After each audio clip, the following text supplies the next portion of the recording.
মেঠোগঙ্গা থানায় পুলিশের চাকরিতে যোগ দেওয়ার আগে গঙ্গার জীবনে যেন একের পর এক নতুন ঘটনা ঘটতে চলেছে।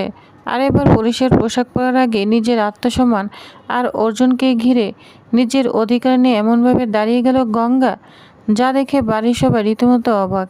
গল্পের শুরুতে দেখা যায় গঙ্গার সাফল্য উদযাপন করার জন্য অর্জুন বাড়িতে একটি ছোট্ট পার্টির আয়োজন করেছে। বাড়ির পরিবেশ বেশ আনন্দমুখর, গান বাজছে, সবাই হাসি আনন্দে মেতে রয়েছে।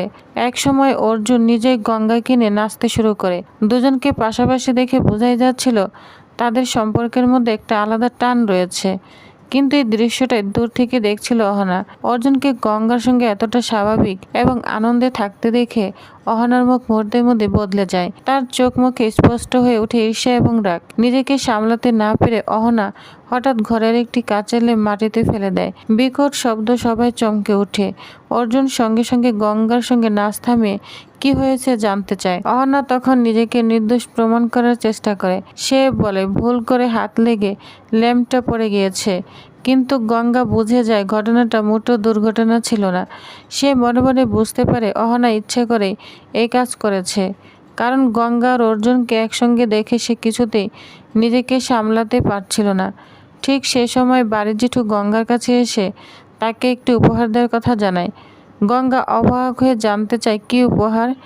জেঠু তখন একটি সুন্দর ঘড়ি বের করে রূপালীকে বলেন ঘড়িটা যেন গঙ্গার হাতে পরিয়ে দেয়। গঙ্গা প্রথমে একটু সংকোচ বোধ করে, কিন্তু জেঠু তাকে বোঝান পুলিশের চাকরিতে সময়ের গুরুত্ব অনেক। সময়কে সম্মান করতে হয়, আর একজন পুলিশ অফিসারের কাছে সময় জ্ঞান অত্যন্ত গুরুত্বপূর্ণ। তাই এই ঘড়িটা শুধু উপহার নয়, তার নতুন জীবনের জন্য একটা শুভকামনা।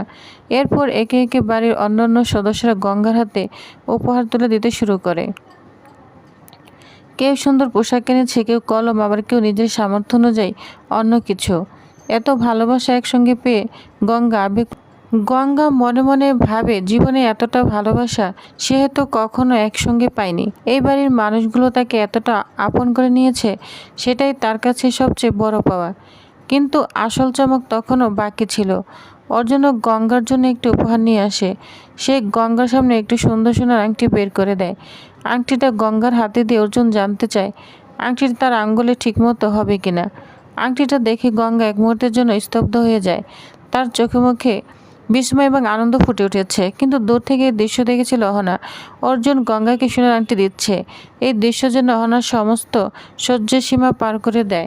রাগে তার মুখ লাল হয়ে যায়। মুহূর্তের মধ্যে সে এগিয়ে এসে গঙ্গার কাছে থেকে আংটিটা ছিনে মাটিতে ফেলে দেয়। এরপর শুরু হয় তুমুল ঝামেলা। অহনা অর্জুনকে উদ্দেশ্য করে বলতে থাকে সে কিভাবে গঙ্গাকে আংটি দিতে পারে। তার দাবি আংটি দেওয়ার অর্থ অনেক বড়। অহনা মনে করে অর্জুন ইচ্ছে করে তাকে অপমান করেছে। রাগের মতায় অহনা গঙ্গাকে চর মারতে উদ্যত হয়, কিন্তু এবার গঙ্গা আরো আগের মতো চুপ থাকে না। অহনার হাত মাঝপথে শক্ত করে ধরে ফেলে গঙ্গা। মুহূর্তের মধ্যে পরিস্থিতি বদলে যায়। গঙ্গা অহনার হাত এমনভাবে আটকে দেয় যে অহনা নাড়াচাড়া করতে পারে না। সবাই অবাক হয়ে যায়। গঙ্গা শান্ত কিন্তু কঠিন গলায় বলে উপহার দেওয়ার জিনিস এভাবে মাটিতে ফেলে দেওয়ার অধিকার অহনার নেই। বিশেষ করে যে মানুষটি তাকে সম্মান করে উপহার দিয়েছে, সে মানুষকে এভাবে অপমান করা সে কোনোভাবে মেনে নেবে না। অহনা তখন গঙ্গাকে হুমকি দিতে শুরু করে, ফলে হাত ছেড়ে না দিলে সে গঙ্গাকে দেখে নিবে। কিন্তু গঙ্গাও এবার পিছিয়ে যাওয়ার মেয়ে নয়। অর্জুন পরিস্থিতি আরো খারাপ হওয়ার আগেই গঙ্গাকে সরিয়ে নিয়ে যায়। অহনার সঙ্গে সঙ্গে অর্জুনের কাছে গিয়ে অভিযোগ করতে থাকে। তার বক্তব্য অর্জুনের সামনে গঙ্গা তাকে অপমান করেছে, অথচ অর্জুন গঙ্গাকে কিছু না বলে বরং তাকে থামাচ্ছে। অহনা তখন আরো একটি প্রশ্ন ছুড়ে দেয়, গঙ্গা কি তাহলে অর্জুনের সত্যিকারী স্ত্রী? বাড়ির পরিবেশ ক্রমে উত্তপ্ত হয়ে ওঠে। গঙ্গা আর চুপ থাকতে পারে না। সে অহনাকে মুখে মুখে কথা না বলার জন্য সতর্ক করে, কিন্তু অহনার রাগ তখন চরমে। সে অর্জুনকে সবার সামনে বলে দিতে বলে যে সে গঙ্গার সঙ্গে এই বিয়ে মেনে নেয় না। অর্জুন বারবার সবাইকে শান্ত হতে বলে, কিন্তু অহনা কোনো কথাই শুনতে চায় না। সে চায় অর্জুন সবার সামনে গঙ্গার বিরুদ্ধে অবস্থান নেয়। অবশেষে পরিস্থিতি নিয়ন্ত্রণের বাইরে চলে যেতে দেখে অর্জুন অহনাকে সেখান থেকে নিয়ে চলে যায়। নিচে গঙ্গাকে পরিবারের লোকজন শান্ত করার চেষ্টা করে। ঠিক তখনই জেঠু সেখানে এসে হাজির হন। তিনি বুঝতে পারছেন না এত রাতে সবাই খাবার না খেয়ে দাঁড়িয়ে আছে কেন। পরিবারের লোকেরা দ্রুত বিষয়টা লুকিয়ে ফেলে। সবাই বলে কিচ্ছু হয়নি। কোনো সমস্যা নেই। জেঠুকে যেন কিচ্ছু বুঝতে না দেওয়া হয়। জেঠু চলে যাওয়ার পর পিয়ালি গঙ্গাকে শান্ত করার চেষ্টা করে, কিন্তু গঙ্গার চোখে মুখে তখন রাগ স্পষ্ট। অন্যদিকে অর্জুন অহনাকে নিয়ে উপরে চলে যায়, আর সেখানেই শুরু হয় আরও বড় ঝড়। অহনা অর্জুনকে প্রশ্ন করতে থাকে গঙ্গার জন্য সে এত কিছু করেছে কেন, গঙ্গাকে কেন সবার সামনে এত গুরুত্ব দিচ্ছে, আর সবচেয়ে বড় কথা তাকে কেন সোনার আংটি দিল। অহনার অভিযোগ অর্জুন আগে যতবার তাকে জিজ্ঞাসা করতে দিয়েছে যে সে গঙ্গাকে ভালোবাসে কিনা, ততবারই অস্বীকার করেছে।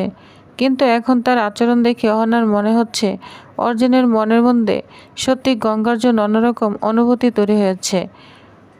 অহনা তখন অর্জুনের কাছে পরিষ্কারভাবে জানতে চায় সে গঙ্গাকে কবে ডিভোর্স দিবে। অর্জুন এবারও রেগে যায়। সে অহনাকে চিৎকার না করতে বলে, বাড়িতে সবাই রয়েছে, তাই এভাবে ঝগড়া করা মোটেও উচিত নয়। কিন্তু অহনা থামার পাত্রী নয়। রাগের মাথায় সে ঘরে জিনিসপত্র ছুঁড়ে ফেলতে শুরু করে। অর্জুন তাকে থামানোর চেষ্টা করলেও কোনো লাভ হয় না। আর ঠিক সে সময় দরজার কাছে এসে দাঁড়ায় গঙ্গা। গঙ্গার ভিতরের অবস্থা দেখে গঙ্গার চোখ বড় হয়ে যায়। সে বুঝতে পারে শুধু তাকে অপমান করেই অহনা থামেনি, অর্জুনের ঘরটাও ভাঙচুর করেছে। এবার গঙ্গা সরাসরি অহনার সামনে গিয়ে দাঁড়ায়, আর এখান থেকেই শুরু হয় এমন এক মুখোমুখি লড়াই যার জন্য কেউ প্রস্তুত ছিলেন না। ঘরে ঘরে ঢুকে প্রথমে চারদিকে তাকিয়ে দেখে ঘরের অনেক জিনিস এলোমেলো হয়ে পড়ে আছে। অহনা রাগ তখনও কমেনি।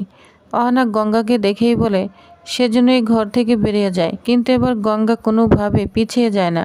গঙ্গা অহনাকে বলে ঘরটা এভাবে নষ্ট করার অধিকার তাকে কেউ দেয়নি, এটা অর্জুনের ঘর, আর এই ঘরের সঙ্গে গঙ্গারও সম্পর্ক রয়েছে, তাই অন্য কেউ এসে ইচ্ছামতো এই ঘর ভাঙচুর করবে সেটা সে মেনে নিবে না।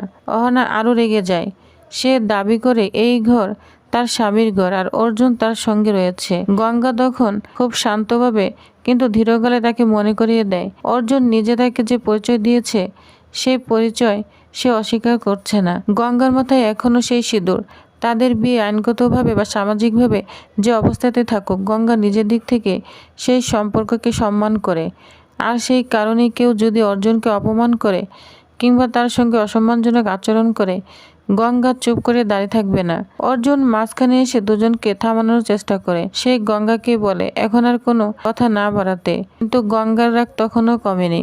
এতক্ষণ সে চুপ ছিল, কিন্তু অহনা যদি তার স্বামীর সঙ্গে এভাবে কথা বলে তাহলে সে নীরব থাকতে পারবে না। এরপর গঙ্গা সরাসরি অহনার সামনে গিয়ে দাঁড়ায়। সে অহনাকে বলে যদি এখান থেকে চলে না যায় তাহলে পরিস্থিতি আরো খারাপ হতে পারে, কারণ গঙ্গা সবসময় শান্ত থাকে ঠিকই, কিন্তু তার ধৈর্যের একটি সীমা আছে। এ কথায় অহনা আরো উত্তেজিত হয়ে ওঠে। সে গঙ্গাকে চর মারতে হাত তোলে, কিন্তু এবার গঙ্গা প্রস্তুত ছিল। অহনার হাত ওঠার আগে গঙ্গা তার কবজি ধরে ফেলে। গঙ্গা স্পষ্ট করে জানিয়ে দেয় তার গায়ে হাত তোলার চেষ্টা যেন আর কেউ না করে, কারণ গঙ্গা চাইলে সে হাতে জবাব দিতে পারে। অর্জুন দ্রুত দুজনকে আলাদা করে দেয়, পরিস্থিতি সামাল দেওয়ার চেষ্টা করে, গঙ্গাকে পাশে নিয়ে যায়। কিন্তু গঙ্গা তখন উত্তেজিত। সে অর্জুনকে প্রশ্ন করে তার নিজের স্বামীর ঘরে অন্য একজন এসে দাঁড়িয়ে থাকবে, তাকে অপমান করবে, আর সে কি চুপ করে দেখবে? গঙ্গার এই প্রশ্নের কোনো সহজ উত্তর অর্জুনের কাছে নেই। অহনা তখন আবার অর্জুনের কাছে গিয়ে নিজের ক্ষোভ প্রকাশ করতে থাকে। সে বলে আজ যা হয়েছে তার সম্পূর্ণ জবাব সে চাইবে। অহনার দাবি অর্জুন তার সঙ্গে এমন আচরণ করতে পারে না, সে এই অপমান কোনোভাবেই মেনে নিবে না। এই কথা বলে অহনা রাগ করে ঘর থেকে বেরিয়ে যায়। অহনা চলে যাওয়ার পর অর্জুন গঙ্গার দিকে ফিরে তাকায়। অর্জুন গঙ্গাকে বকাঝকা করে। তার বক্তব্য এত বড় একটা ঝামেলার পরও গঙ্গার কি সেখানে গিয়ে আরো কথা বাড়ানোর দরকার ছিল? কিন্তু গঙ্গা নিজের অবস্থান থেকে এক চুলও নড়ে না। সে বলে ঝামেলা শুরু করেনি, বরং অহনাই সবকিছু শুরু করেছে। সে শুধু অন্যায়ের প্রতিবাদ করেছে। গঙ্গা আরও বলে অহনা যেভাবে ঘরটা নষ্ট করেছে সেটা দেখেও যদি সে চুপ করে থাকে তাহলে সেটা তার নিজের কাছে অন্যায় হবে। এরপর গঙ্গা অর্জুনকে এমন একটি কথা বলে যা শুনে অর্জুনও কিছুক্ষণের জন্য চুপ হয়ে যায়। গঙ্গা জানায় অর্জুন তাকে স্ত্রী হিসেবে স্বীকার করুক বা না করুক, গঙ্গা কিন্তু তাদের বিয়েটাকে নিজের দিক থেকে সম্মান করে। তাই অর্জুনের সম্মান কেউ নষ্ট করতে চাইলে সে কখনো চুপ করে দাঁড়িয়ে থাকবে না। গঙ্গার এই কথার মধ্যে ছিল ভালোবাসা, অধিকার এবং নিজের আত্মসম্মানের এক অদ্ভুত মিশেল। একদিকে সে জানে অর্জুনের সঙ্গে তার সম্পর্ক এখনো অনেকটাই জটিল, অন্যদিকে অর্জুনকে নিজের স্বামী হিসাবে মেনে নিয়ে সে তার পাশে দাঁড়ানোর সিদ্ধান্ত নিয়েছে। আর এই কারণে অহনার সঙ্গে তার সংঘর্ষ ক্রমে আরো তীব্র হয়ে উঠেছে। এদিকে বাড়ির অন্য সদস্যরা বুঝতে পেরেছে এই ঝামেলা এখানেই শেষ হওয়ার নয়। অহনা নিজের অপমানের প্রতিশোধ নেওয়ার কথা ভেবে ঘর থেকে বেরিয়ে গিয়েছে। তার চোখে মুখে তখনও প্রচন্ড রাগ। অন্যদিকে গঙ্গার মনে একটাই কথা, সে নতুন জীবনে পা রাখতে চলেছে। পুলিশের দায়িত্ব তার সামনে, তাই অন্যায়ের সামনে মাথা নত করার প্রশ্নই ওঠে না। গঙ্গার জীবনের নতুন অধ্যায়ের শুরুতেই সে বুঝিয়ে দিল, সে শুধু অর্জুনের পাশে দাঁড়ানো একজনের স্ত্রী নয়, প্রয়োজনে অন্যায়ের বিরুদ্ধে দাঁড়াতে জানে এমন এক সাহসী নারী। আর সবকিছুর শেষে অর্জুনও বুঝতে পারে, গঙ্গাকে যতই শান্ত মেয়ে মনে হোক, তার ভেতরে প্রবল আত্মসম্মান আর সাহস লুকিয়ে আছে। এদিকে অহনার মনে জমতে থাকে আরো বড় ক্ষোভ। গঙ্গার প্রতি তার ঈর্ষা এখন আর শুধু কথায় সীমাবদ্ধ নেই। সে মনে মনে সিদ্ধান্ত নিয়ে ফেলে অর্জুনকে সে গঙ্গার কাছে থেকে দূরে সরাবে। অন্যদিকে গঙ্গাও যেন নিজের অজান্তেই অহনার বিরুদ্ধে আরো শক্ত হয়ে দাঁড়িয়ে যাচ্ছে। তাহলে কি গঙ্গার পুলিশের চাকরিতে যোগ দেওয়ার পর পরিস্থিতি আরো বদলে যাবে? মিঠেগঙ্গা থানায় নতুন পুলিশের অফিসার হিসেবে গঙ্গা যখন দায়িত্ব নেবে, তখন তার সামনে কি আরো বড় কোনো বিপদ অপেক্ষা করছে? আর মেঘনাথের মতো কঠিন প্রতিপক্ষের সামনে গঙ্গা কি নিজের সাহস ও বুদ্ধি দিয়ে সবাইকে চমকে দিতে পারবে? এই প্রশ্নগুলোর উত্তর জানতে হলে চোখ রাখতে হবে পরবর্তী পর্বে। আজকের পর্বে গঙ্গার প্রতিবাদী রূপ আপনাদের কেমন লেগেছে অবশ্যই কমেন্ট করে জানাবেন। তো ভিউয়ার্স, তাহলে নেক্সট আপডেটটি জানতে অবশ্যই আমার সাথেই থাকুন। ধন্যবাদ।